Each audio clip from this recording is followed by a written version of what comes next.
Esta é uma história de um jovem que parecia muito com Cristo e foi o modelo para a famosa obra de Leonardo da Vinci. Ele tinha tudo de bom na vida e cantava para um coral, mas por uma ironia do destino perdeu tudo que possuía. Semelhante aos muitos jovens que se jogam nas drogas e perdem sua dignidade e vão parar nas ruas mendigando e cometendo pequenos crimes, assim como o filho pródigo, e se encontram em situação lastimável. Mas por uma simples intervenção divina, tudo pôde ser recuperado novamente. A imagem de Cristo. Antes de começar essa história, gostaria que você deixasse seu like, seu comentário e compartilhasse com seus grupos. Deus disse: criamos o homem à nossa imagem e semelhança. Façamos o homem à nossa imagem e semelhança. Criou, pois, o homem à sua imagem. Criou-o à imagem de Deus. Criou o homem e a mulher. Gênesis 1, de 26 a 27. Conta-se que, quando o grande Leonardo da Vinci quis pintar a sua famosa obra, A Última Ceia, procurou um jovem modelo e belo que representasse a pessoa de Jesus. Procurou alguém em vários ambientes, até que encontrou um jovem belo, sensível, firme e viril. Quando assistia a um coral numa igreja, viu em um dos cantores a imagem perfeita de Cristo. Convidou-o para ir ao seu ateliê e reproduziu seus traços em estudos e esboços. O jovem ficou muito entusiasmado e feliz ao ver seu rosto estampado no rosto de Cristo. A partir de então, ele foi pintado um a um dos seus apóstolos: Tomé, Felipe, Mateus, Simão, Tiago, Judas Tadeu, Bartolomeu, João, Simão Pedro e Tiago Menor. Passaram-se 4 anos e Leonardo já tinha pintado quase todos os apóstolos, e a última ceia estava quase pronta. Mas Da Vinci ainda não havia encontrado o modelo ideal para pintar o traidor de Jesus, que ele deixou de propósito para o final. Queria alguém que representasse a traição e a degeneração. Depois de muitos dias procurando, o pintor finalmente encontrou um jovem prematuramente envelhecido, bêbado, esfarrapado, atirado na sarjeta. O seu olhar tinha algo de duro, de falso, de ambíguo.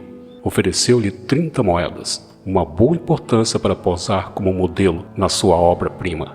Da Vinci copiava as linhas da impiedade, do pecado e do egoísmo, tão bem delineadas na face do mendigo que mal conseguia parar em pé. Quando terminou a pintura, viu que o jovem mendigo derramava algumas lágrimas e o pintor lhe perguntou por que se emociona de tal maneira. Ele então respondeu: "O senhor não me reconhece?" "Não, por que deveria? Quem é você?" Diante da negativa de Leonardo, o jovem disse para o assombro do pintor: "Pois fui eu mesmo que lhe servi de modelo há 4 anos atrás, quando o senhor pintava a figura que está no centro do quadro, Jesus Cristo, o Senhor." Nesses 4 anos que se passaram, este jovem perdeu tudo que possuía. Perdeu suas posses, sua posição social, seu trabalho, sua família, sua dignidade e praticamente sua vida. Hoje em dia, muitos jovens se perdem assim, pelo uso das drogas. Sua imagem se deformou de tal maneira que já não mais refletia a semelhança de Cristo, e sim refletia mais a aparência de Judas, seu traidor, exatamente o oposto do que era antes. A figura de Cristo na cruz ficou totalmente desfigurada pelo efeito do pecado do homem. Era desprezado, era a escória da humanidade, homem das dores, experimentado nos sofrimentos, como aqueles que diante dos quais se cobre o rosto, era amaldiçoado e não fazíamos caso dele. Isaías 53, versículo 3. Este personagem é real e a história guardou seu nome. Chama-se Pietro Bondinelli, mas há quem o considere apenas como uma lenda.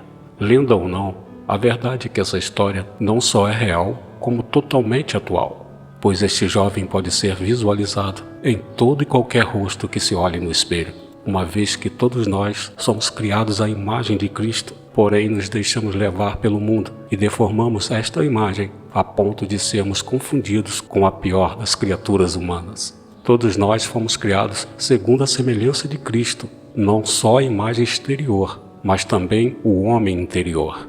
Um mesmo homem pode ser bom ou mau, pode ser semelhante a Cristo ou ao seu inimigo. Tudo isso dependerá das suas escolhas e atitudes, pois o caminho que escolher trilhar definirá o seu destino final. Cabe a você não deixar que o mundo lhe engane a ponto de destruir esta semelhança de Deus que existe em você, mesmo que a dor e a tristeza invadam o seu coração. Resista firme com fé, pois nada neste mundo pode nos afastar do amor de Cristo. Romanos 8. A semelhança de Cristo e os dons de Deus são os bens mais preciosos que possuímos, por isso precisam ser preservados como um verdadeiro tesouro. São Paulo dizia: vivo, mas já não sou eu, é Cristo que vive em mim. Gálatas 2, versículo 20. Ou seja, ele considerava que a sua vida era um completo testemunho de Cristo, a ponto de ser identificado como ele mesmo. Visamos o aperfeiçoamento dos cristãos para o desempenho da tarefa que visa a construção do corpo de Cristo, até que todos tenhamos chegado à unidade da fé e conhecimento do Filho de Deus, até atingirmos o estado do homem feito, a estatura da maturidade de Cristo. Efésios 4, de 12 a 13. A Igreja recebeu a missão de conduzir o homem na sua restauração integral e levando-o à plenitude da santidade, que é a recuperação da imagem e semelhança de Deus conforme a criação original, para que possamos enfim receber a herança das promessas divinas, habitando eternamente nas moradas celestiais. Aliás, sabemos que todas as coisas concorrem para o bem daqueles que amam a Deus, daqueles que são eleitos, segundo os seus desígnios. Os que ele distinguiu de antemão, também os predestinou para serem conforme a fim de que este seja o primogênito entre uma multidão de irmãos.